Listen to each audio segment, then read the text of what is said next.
ಎಲ್ಲಾ ಗೃಹಲಕ್ಷ್ಮಿಯರಿಗೂ ಕೂಡ ಭರ್ಜರಿ ಸಿಹಿ ಸುದ್ದಿ. 8,000 ರೂಪಾಯಿವರೆಗೂ ಹಣ ನಿಮ್ಮ ಅಕೌಂಟ್ಗೆ ಈಗ ಜಮೆ ಆಗೋದಕ್ಕೆ ಶುರುವಾಗ್ತಾ ಇದೆ. ಹೌದು, ಎಲ್ಲಾ ಗೃಹಲಕ್ಷ್ಮಿಯರು ಕೂಡ ವಿಡಿಯೋ ಪೂರ್ತಿಯಾಗಿ ಕೊನೆ ತನಕ ನೋಡಿ. ಯಾಕಂದ್ರೆ ಸದ್ಯಕ್ಕೆ ಎಲ್ಲಾ ಒಂದು ಗೃಹಲಕ್ಷ್ಮಿಯರ ಅಕೌಂಟ್ಗೆ ಹಣ ಜಮೆ ಆಗ್ತಾ ಇದೆ. 11-15 ಜಿಲ್ಲೆಗಳಿಗೆ ಹಣ ಜಮೆ ಆಗಿದೆ. ವೀಕ್ಷಕರೇ, ನಿಮ್ಮ ಜಿಲ್ಲೆ ಇದೆಯಲ್ಲೋ ಅಂತ ಚೆಕ್ ಮಾಡೋಣ ಬನ್ನಿ. ಮತ್ತೊಂದು ಕಡೆಗೆ ಹೊಸ ನಿಯಮವೂ ಕೂಡ ಶುರುವಾಗ್ತಾ ಇದೆ. ಇನ್ನು ರೇಷನ್ ಕಾರ್ಡ್ ಇದ್ದವರು, BPL ಕಾರ್ಡ್ ಇದ್ದವರು ಕೂಡ ವಿಡಿಯೋ ಪೂರ್ತಿಯಾಗಿ ನೋಡಿ. ನಿಮಗೆ 4 ದೊಡ್ಡ ಬ್ರೇಕಿಂಗ್ ನ್ಯೂಸ್, ಒಂದು ದೊಡ್ಡ ಸಿಹಿ ಸುದ್ದಿ ಅಂತಾನೆ ಹೇಳ್ಬೋದು. ಪ್ರತಿಯೊಬ್ಬರಿಗೂ ಕೂಡ ಅನ್ನಭಾಗ್ಯ ಫಲಾನುಭವಿಗಳಿಗೆ ಇಂದಿರಾ ಕಿಟ್ ಕೂಡ ವಿತರಣೆ ಶುರುವಾಗುತ್ತೆ. ಯಾವಾಗ, ಯಾವ ದಿನಾಂಕದಿಂದ ವಿತರಣೆ ಶುರುವಾಗುತ್ತೆ ನೋಡೋಣ ಬನ್ನಿ. ಮತ್ತೊಂದು ಕಡೆಗೆ ಮತ್ತೆ ಸಾರಿಗೆ ನೌಕರರು ಮುಷ್ಕರ ಮಾಡಲಿದ್ದಾರೆ. ವೀಕ್ಷಕರೇ, ಹೌದು, ಸದ್ಯಕ್ಕೆ ಮತ್ತೆ ಈಗ ಸಾರಿಗೆ ನೌಕರರು ತಮ್ಮ ಮುಷ್ಕರವನ್ನ ಮುಂದೂಡಿಸಿದ್ದಾರೆ. ಮತ್ತೆ ಮಾರ್ಚ್ ತಿಂಗಳಲ್ಲಿ ಮುಷ್ಕರ ಮಾಡ್ತಾ ಇದ್ದಾರೆ. ಇದೇ ಒಂದು ಮಾರ್ಚ್ 2ನೇ ತಾರೀಕಿನಿಂದ ಸರ್ಕಾರದ ವಿರುದ್ಧ ಮತ್ತೆ ಸಾರಿಗೆ ನೌಕರರು ಮುಷ್ಕರವನ್ನ ಮಾಡಲಿದ್ದಾರೆ. ಅಷ್ಟು ಮಾತ್ರವಲ್ಲದೆ ಆಧಾರ್ ಕಾರ್ಡ್ಗೆ ಮತ್ತೆ ಬ್ರೇಕ್ ಬೀಳುತ್ತೆ ಅಂತಾನೂ ಕೂಡ ಒಂದು ಕಡೆಗೆ ಹೇಳಲಾಗ್ತಾ ಇದೆ. ಸ್ಮಾರ್ಟ್ ಕಾರ್ಡ್ ವಿತರಣೆ ಕೂಡ ಶುರುವಾಗುತ್ತೆ. ವೀಕ್ಷಕರೇ, ಇನ್ನು ಬಂಗಾರ ಮತ್ತು ಬೆಳ್ಳಿ ದರ ಭಾರಿ ಇಳಿಕೆ ಆಗುತ್ತೆ ಅಂತ ಹೇಳಲಾಗ್ತಾ ಇದ್ದು, ನಿಮ್ಮ ಪ್ರಕಾರ 10 ಗ್ರಾಂ ಚಿನ್ನ ಬೆಲೆ ಎಷ್ಟಾಗಬೇಕು ಅಂತ ಕಮೆಂಟ್ ಮಾಡಿ. ಹೌದು ವೀಕ್ಷಕರೇ, ಮತ್ತೆ ಬಂಗಾರದ ಬೆಲೆ 1 ಲಕ್ಷ ರೂಪಾಯಿಗೂ ಕಡಿಮೆ ಆಗಬಹುದು. ಅಂದ್ರೆ ಈಗ 1,56,000 ರೂಪಾಯಿ ಇದೆ, ಮತ್ತೆ 90,000 ರೂಪಾಯಿ ಆಗ್ಬಹುದು ಅಂತ ಮಾರ್ಕೆಟ್ ತಜ್ಞರು ಹೇಳ್ತಾ ಇದ್ದಾರೆ. ಇದರ ಹಿಂದಿನ ಕಾರಣ ಆದ್ರೂ ಏನು, ಅದು ಕೂಡ ವಿಡಿಯೋದಲ್ಲಿ ಎಕ್ಸ್ಪ್ಲೇನ್ ಮಾಡಿದ್ದೇವೆ. ಈ ವಿಡಿಯೋ ನೀವು ಪೂರ್ತಿಯಾಗಿ ನೋಡ್ತಾ ಇರಿ, ಲೈಕ್ ಮಾಡ್ತಾ ಇರಿ. ಇನ್ನು RBI ಕಡೆಯಿಂದ ಸಾಲಗಾರರಿಗೂ ಕೂಡ ಸಿಹಿ ಸುದ್ದಿ, ದೊಡ್ಡ ಬ್ರೇಕಿಂಗ್ ನ್ಯೂಸ್. ಹಾಗೂ 25,000 ರೂಪಾಯಿ ಸಂತ್ರಸ್ತರಿಗೆ ಹಣ ಕೊಡೋದಾಗಿ ಘೋಷಣೆ ಮಾಡಿದ್ದು, ನೀವು ಕೂಡ ಸಂತ್ರಸ್ತರಾಗಿದ್ರೆ ನಿಮಗೂ ಕೂಡ ಹಣ ಬರುತ್ತೆ. ಹಾಗಾದ್ರೆ ಬ್ಯಾಂಕ್ ಅಕೌಂಟ್ ಇದ್ದವರಿಗೆ ಯಾರಿಗೆ ಹಣ ಬರುತ್ತೆ ನೋಡೋಣ ಬನ್ನಿ. ನೀವು ಕೂಡ ಗೃಹಲಕ್ಷ್ಮಿ ಅಕೌಂಟ್, ಬ್ಯಾಂಕ್ ಅಕೌಂಟ್ ಹೊಂದಿದ್ರೆ ಬೇಗನೆ ವಿಡಿಯೋಗೆ ಲೈಕ್ ಮಾಡಿ. ನಿಮಗೆಲ್ಲರಿಗೂ ಕೂಡ ಇವತ್ತು ಸೂಪರ್ ಸಿಹಿ ಸುದ್ದಿ. ಇನ್ನು ಎರಡನೇದಾಗಿ, ಪ್ರತಿಯೊಬ್ಬರು ಕೂಡ ಗೃಹಲಕ್ಷ್ಮಿಯರು ನಿಮ್ಮ ಊರಿನ ಹೆಸರನ್ನ ಕಮೆಂಟ್ ಮಾಡೋದ್ರ ಜೊತೆಗೆ ನಿಮಗೂ ಕೂಡ ಹಣ ಬಂತ, ಹಾಗಾದ್ರೆ 25-26 ಕಂತು ಜಮೆ ಆಯ್ತಾ, ಎಸ್ ಆರ್ ನೋ ಅಂತ ಬೇಗನೆ ಕಮೆಂಟ್ ಮಾಡಿ. ನಿಮ್ಮ ಕಮೆಂಟ್ಗೆ ನಾವು ಉತ್ತರ ಕೂಡ ಕೊಡಲಿದ್ದೇವೆ. ಹೀಗಾಗಿ ಎಲ್ಲರೂ ಕೂಡ ಕಮೆಂಟ್ ಮಾಡಿ. ಹೌದು ವೀಕ್ಷಕರೇ, ಗೃಹಲಕ್ಷ್ಮಿಯರ ಅಕೌಂಟ್ಗೆ 4,000 ರೂಪಾಯಿ ಹಣ ಜಮೆ ಆಗಿದೆ. ಪ್ರತಿಯೊಂದು ಜಿಲ್ಲೆ ಹೆಣ್ಣು ಮಕ್ಕಳಿಗೂ, ಗೃಹಲಕ್ಷ್ಮಿಯರಿಗೂ ಕೂಡ ಹಣ ಜಮೆ ಆಗಿದೆ ಅಂತಾನೆ ಹೇಳ್ಬೋದು. ಯಾಕಂದ್ರೆ ಅಧಿಕೃತವಾಗಿ ಸರ್ಕಾರದಿಂದ ಈಗ ಒಂದು ಅಪ್ಡೇಟ್ ಬಂದಿರೋ ಪ್ರಕಾರ 52,000 ರೂಪಾಯಿ ಇಲ್ಲಿವರೆಗೂ ಜಮೆ ಮಾಡಿದ್ದೇವೆ ಅಂತ ಘೋಷಣೆ ಕೂಡ ಮಾಡಿದ್ದಾರೆ. ಹೌದು ವೀಕ್ಷಕರೇ, ನೀವು ಕೂಡ ಗೃಹಲಕ್ಷ್ಮಿ ಫಲಾನುಭವಿಗಳಾಗಿದ್ರೆ ಪ್ರತಿಯೊಬ್ಬರು ಕೂಡ ಹಣ ಬಂದಿದೆಯೋ ಇಲ್ವೋ ಅಂತ ಕಮೆಂಟ್ ಮಾಡಿ.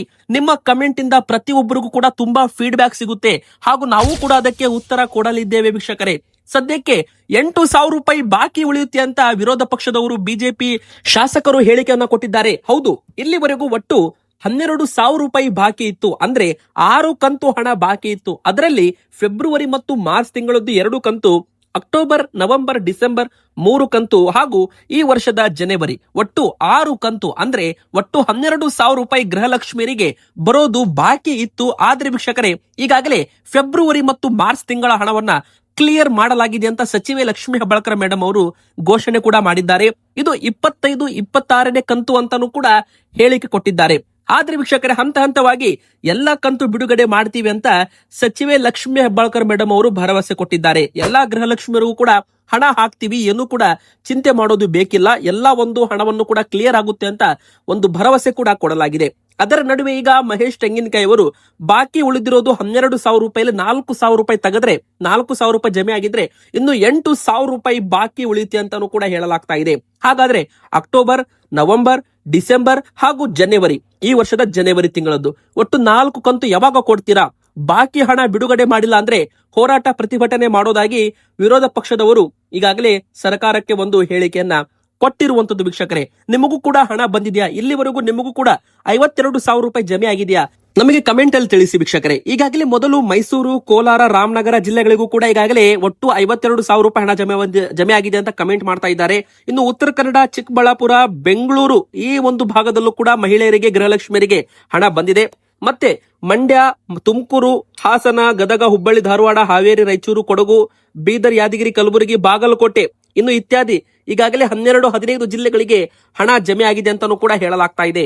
ಮತ್ತೆ ನೀವು ಕೂಡ ಗೃಹಲಕ್ಷ್ಮಿಯರಾಗಿದ್ರೆ ನಿಮ್ಮ ಒಂದು ಕಾರ್ಡ್ ಅಲ್ಲಿ, ರೇಷನ್ ಕಾರ್ಡ್ ಅಲ್ಲಿ ನಿಮ್ಮ ಹೆಸರು ಯಜಮಾನಿ ಸ್ಥಾನದಲ್ಲಿ ಇರಬೇಕು ಅಂತ ಒಂದು ನಿಯಮ ಕೂಡ ಇರುವಂತದ್ದು. ವೀಕ್ಷಕರೇ, ಯಾರದೆಲ್ಲ ರೇಷನ್ ಕಾರ್ಡ್ ಅಲ್ಲಿ ಯಜಮಾನಿ ಸ್ಥಾನದಲ್ಲಿ ಹೆಸರಿಲ್ಲ ಅವರಿಗೆ ಹಣ ಬರಲ್ಲ. 52,000 ಫಲಾನುಭವಿಗಳಿಗೆ ಯೋಜನೆಯಿಂದ ಕೈ ಬಿಡಲಾಗಿದೆ. 52,000 ಗೃಹಲಕ್ಷ್ಮಿಯರಿಗೆ ಇನ್ಮುಂದೆ ಹಣ ಬರಲ್ಲ ಅಂತ ಹೇಳಲಾಗ್ತಾ ಇದೆ. GST ತೆರಿಗೆ, ಮತ್ತೆ ತೆರಿಗೆ ಇಲಾಖೆ ಇನ್ಕಮ್ ಟ್ಯಾಕ್ಸ್ ಫೈಲ್ ಮಾಡ್ತಾ ಇದ್ದವರು, ITR ಫೈಲಿಂಗ್ ಮಾಡಿ ತೆರಿಗೆ ತುಂಬತಾ ಇದ್ದವ್ರಿಗೂ ಕೂಡ ಹಣ ಬರೋದು ಬಂದಾಗಿದೆ. ವೀಕ್ಷಕರೇ, ಇನ್ನು ಇನ್ಮುಂದೆ ಪ್ರತಿ ವರ್ಷ ಕೂಡ ಜೀವಿತ ಪ್ರಮಾಣ ಪತ್ರ ಲೈಫ್ ಸರ್ಟಿಫಿಕೇಟ್ ಕೊಡೋದು ಕೂಡ ಕಡ್ಡಾಯ ಮಾಡಲಿದ್ದಾರೆ ಅಂತಾನೂ ಕೂಡ ಇಲ್ಲಿ ಹೇಳಲಾಗಿದೆ.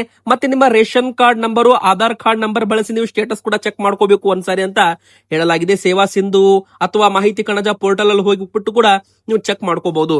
ಇನ್ನು ನಿಮ್ಮ ಹತ್ರನೂ ಕೂಡ ರೇಷನ್ ಕಾರ್ಡ್ ಇದ್ರೆ, BPL ಕಾರ್ಡ್ ಇದ್ರೆ ನಿಮಗೂ ಕೂಡ ಒಂದು ಸಿಹಿ ಸುದ್ದಿ ಅಂತಾನೆ ಹೇಳ್ಬಹುದು. ಅದೇನಪ್ಪಾ ಅಂದ್ರೆ ಇನ್ ಮುಂದೆ ನಿಮಗೆ ಅಕ್ಕಿ ಮಾತ್ರ ಸಿಗಲ್ಲ, ಅಕ್ಕಿ ಜೊತೆಗೆ ನಿಮಗೆ ಇಂದಿರಾ ಫುಡ್ ಕಿಟ್ ಕೂಡ ಸಿಗಲಿದೆ. ಹೌದು ವೀಕ್ಷಕರೇ, ಎಲ್ಲಾ ಒಂದು ಅನ್ನಭಾಗ್ಯ ಫಲಾನುಭವಿಗಳಿಗೂ ಕೂಡ ಒಂದು ಸೂಪರ್ ಸಿಹಿ ಸುದ್ದಿ ಸದ್ಯಕ್ಕೆ ಬಂದಿರುವಂತದ್ದು. ಈಗಾಗಲೇ ಇಂದಿರಾ ಕಿಟ್ ವಿತರಣೆ ಶುರುವಾಗಲಿದೆ. ಹೌದು, ಇದೇ ಒಂದು ಮಾರ್ಚ್ ತಿಂಗಳಿನಿಂದಲೇ ಇಂದಿರಾ ಕಿಟ್ ವಿತರಣೆ ಶುರುವಾಗಲಿದೆ ಎಂಬುವ ಒಂದು ಸುದ್ದಿ ವೈರಲ್ ಆಗಿದೆ. ಈಗಾಗಲೇ ಆಹಾರ ಸಚಿವರು KH ಮುನಿಯಪ್ಪ ಅವರು ಕೂಡ ಫೆಬ್ರವರಿ ಕೊನೆ ವಾರ ಇಲ್ಲ ಮಾರ್ಚ್ ಮೊದಲ ವಾರದಿಂದಲೇ ಇಂದಿರಾ ಫುಡ್ ಕಿಟ್ ವಿತರಣೆ ಮಾಡ್ತೀವಿ ಅಂತಾನೂ ಕೂಡ ಘೋಷಣೆಯನ್ನ ಮಾಡಿರುವಂತದ್ದು. ಮತ್ತು ಮುಖ್ಯವಾಗಿ ಎರಡನೇ ಸಿಹಿ ಸುದ್ದಿ ಏನಪ್ಪಾ ಅಂದ್ರೆ, ಮಕ್ಕಳು ಆದಾಯ ತೆರಿಗೆ ಕಟ್ಟಿದ್ರು ಅಥವಾ ಬೇರೆ ಊರಲ್ಲಿ ಕೆಲಸ ಮಾಡ್ತಾ ಇದ್ದು ಆದಾಯ ತೆರಿಗೆ ಪಾವತಿ ಮಾಡ್ತಾ ಇದ್ರೆ ತಂದೆ ತಾಯಿಯವರಿಗೆ BPL ಕಾರ್ಡ್ ಸಿಗುತ್ತೆ. ಅಂದ್ರೆ ಇದರ ಬಗ್ಗೆ ಪರಿಶೀಲನೆ ಮಾಡ್ತಾ ಇದ್ದೀವಿ ಅಂತಾನೂ ಕೂಡ ಒಂದು ಹೇಳಿಕೆಯನ್ನ ಕೊಟ್ಟಿರುವಂತದ್ದು. ಮಕ್ಕಳು ಬೇರೆ ಕಡೆಗೆ ದುಡಿಯಲು ಹೋಗಿರ್ತಾರೆ, ಸಾಲ ಮಾಡಿರ್ತಾರೆ, ITR ಫೈಲಿಂಗ್ ಮಾಡಿರ್ತಾರೆ, ಅವಾಗ ಅವರು ತೆರಿಗೆ ಕೂಡ ಕಟ್ಟಿರ್ತಾರೆ. ಹಾಗಾದಾಗ BPL ಕಾರ್ಡು ತಂದೆ ತಾಯಿದ್ದು ರದ್ದು ಮಾಡೋದು ಸರಿಯಲ್ಲ. ಹೀಗಾಗಿ ಮಕ್ಕಳು ಏನಾದ್ರೂ ತೆರಿಗೆ ಪಾವತಿ ಮಾಡ್ತಾ ಇದ್ರೆ ತಂದೆ ತಾಯಿಗೆ BPL ಕಾರ್ಡ್ ಕೊಡಬಹುದು ಬೇಡವೋ ಇದರ ಬಗ್ಗೆ ಪರಿಶೀಲನೆ ನಡೀತಾ ಇದೆ. ಇನ್ನು ಮುಖ್ಯವಾಗಿ ಮೂರನೇದಾಗಿ BPL ಕಾರ್ಡ್ದು ಲಿಮಿಟ್ ಇದೆಯಲ್ಲ ಅದನ್ನು ಕೂಡ ಏರಿಕೆ ಮಾಡಲಿದ್ದಾರೆ. 1,20,000 ರೂಪಾಯಿದದ್ದು 1,60,000 ರೂಪಾಯಿಗೂ ಹೆಚ್ಚಾಗಬಹುದು ಅಂತ ಒಂದು ಚರ್ಚೆ ನಡೀತಾ ಇದೆ ಅಂತ ಹೇಳಲಾಗಿದೆ ವೀಕ್ಷಕರೇ. ಇನ್ನು ಬಸ್ ಸಂಚಾರ ಮತ್ತೆ ಬಂದ್ ಆಗುತ್ತೆ ಅಂತ ಹೇಳಲಾಗ್ತಾ ಇದೆ. ಹೌದು, ಸಾರಿಗೆ ನೌಕರರು ಸದ್ಯಕ್ಕೆ ಮುಷ್ಕರವನ್ನ ಕೈಬಿಟ್ಟಿರಬಹುದು, ಆದ್ರೆ ಮಾರ್ಚ್ 2ರವರೆಗೂ ಸರ್ಕಾರಕ್ಕೆ ಒಂದು ಗುಡುವು ಕೂಡ ಕೊಟ್ಟಿದ್ದಾರೆ. 38 ತಿಂಗಳ ಹಿಂಬಾಕಿ ಮತ್ತು 2024 ಜನವರಿ 1ರಿಂದ ಅನ್ವಯವಾಗುವಂತೆ ವೇತನವನ್ನ ಹೆಚ್ಚಳ ಮಾಡಬೇಕು ಅಂತ ಆಗ್ರಹಿಸಿ ನೌಕರರು ಪ್ರತಿಭಟನೆಯನ್ನ ಮಾಡ್ತಾ ಇದ್ರು. ಅದೇ ತರ ಮಾರ್ಚ್ 2ರ ಒಳಗೆ ಪೂರ್ತಿ ಪ್ರಮಾಣದಲ್ಲಿ ಬೇಡಿಕೆಯನ್ನ ಈಡೇರಿಸಬೇಕು ಅಂತ ಸರ್ಕಾರಕ್ಕೆ ಒಂದು ಗುಡುವನ್ನ ಕೊಟ್ಟಿರುವಂತದ್ದು. ಇಲ್ಲವಾದಲ್ಲಿ ಮಾರ್ಚ್ 2ರ ನಂತರ ಪ್ರತಿಭಟನೆ ಮುಷ್ಕರ ಮಾಡೋದ್ರ ಮೂಲಕ ಸಾರಿಗೆ ಸಂಚಾರ ಮತ್ತೆ ಅಸ್ತವ್ಯಸ್ತವಾಗೋದಂತೂ ಗ್ಯಾರಂಟಿ ಅಂತ ಹೇಳಲಾಗ್ತಾ ಇದೆ. ಸದ್ಯಕ್ಕೆ ಸಾರಿಗೆ ನೌಕರರಿಗೆ ಸರ್ಕಾರ 26 ತಿಂಗಳ ವೇತನ ಹೆಚ್ಚಳ ಹಿಂಬಾಕಿ ಪಾವತಿ ಹಾಗೂ 2025ರ ಏಪ್ರಿಲ್ 1ರಿಂದ ಅನ್ವಯವಾಗುವಂತೆ ವೇತನ ಹೆಚ್ಚಳ ಮಾಡಿ ರಾಜ್ಯ ಸರ್ಕಾರ ಆದೇಶ ಹೊರಡಿಸಿದೆ. ಆದ್ರೂ ಕೂಡ ಇದನ್ನ ಒಪ್ಪದ ಸಾರಿಗೆ ನೌಕರರು ಮತ್ತೆ ತಮ್ಮ ಒಂದು ಬೆಂಗಳೂರು ಚಲೋವನ್ನ ಯಶಸ್ವಿಯಾಗಿ ಪ್ರತಿಭಟನೆ ಮಾಡಿದ್ದಾರೆ.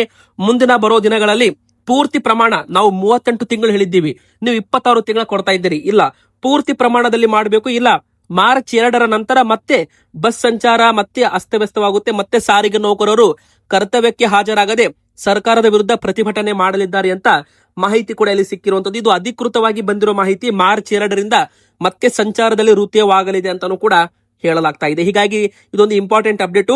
ಹಾಗೆ ಸ್ಮಾರ್ಟ್ ಕಾರ್ಡ್ ವಿತರಣೆ ಕೂಡ ಮುಂದಿನ ತಿಂಗಳಿಂದ ಶುರುವಾಗಬಹುದು. ಎಲ್ಲಾ ಒಂದು ಮಹಿಳೆಯರಿಗೂ ಕೂಡ ಫ್ರೀ ಆಗಿ ಸ್ಮಾರ್ಟ್ ಕಾರ್ಡ್ ವಿತರಣೆಯನ್ನ ಮಾಡಲಾಗುತ್ತೆ. ಮತ್ತೆ ವೀಕ್ಷಕರೇ, ಬಂಗಾರದ ಬೆಲೆ 1 ಲಕ್ಷ ರೂಪಾಯಿಗೂ ಕಡಿಮೆ ಆಗುತ್ತೆ ಅಂತ ಈಗಾಗಲೇ ಒಂದು ಮಾರ್ಕೆಟ್ ತಜ್ಞರು ಅಭಿಪ್ರಾಯ ವ್ಯಕ್ತಪಡಿಸ್ತಾ ಇದ್ದಾರೆ. ಹೌದು, ಈ ಒಂದು ಸಣ್ಣ ಘಟನೆ ನಡೆದ್ರೆ ಬಂಗಾರ ಮತ್ತು ಬೆಳ್ಳಿ ದರ ಪಾತಾಳಕ್ಕೆ ಕುಸಿಯೋದು ಗ್ಯಾರಂಟಿ ಅಂತ ಹೇಳಲಾಗ್ತಾ ಇದೆ. ವೀಕ್ಷಕರೇ, ನಿಮಗೆ ಗೊತ್ತಿರಬಹುದು, ನಮ್ಮ ಒಂದು ಭಾರತದಲ್ಲಿ ಅಲ್ಲ, ಇದು ಇಡೀ ಒಂದು ಇಂಟರ್ನ್ಯಾಷನಲ್ ಮಾರ್ಕೆಟ್ ಮೇಲೆ ಅಂದ್ರೆ ವರ್ಲ್ಡ್ ವೈಡ್ ಬಂಗಾರವನ್ನ ಟ್ರೇಡ್ ಮಾಡಲಾಗ್ತಾ ಇದೆ. ಸೆಂಟ್ರಲ್ ಬ್ಯಾಂಕ್ಗಳು ಕೂಡ ಬಂಗಾರವನ್ನ ಖರೀದಿ ಮಾಡುತ್ತೆ, ರಾಷ್ಟ್ರಗಳು ಕೂಡ ಬಂಗಾರವನ್ನ ಖರೀದಿ ಮಾಡುತ್ತೆ. ಬಂಗಾರಕ್ಕೆ ಡಿಮ್ಯಾಂಡ್ ಹೆಚ್ಚಾದಾಗ ಬಂಗಾರದ ಬೆಲೆ ಏರಿಕೆ ಆಗುತ್ತೆ.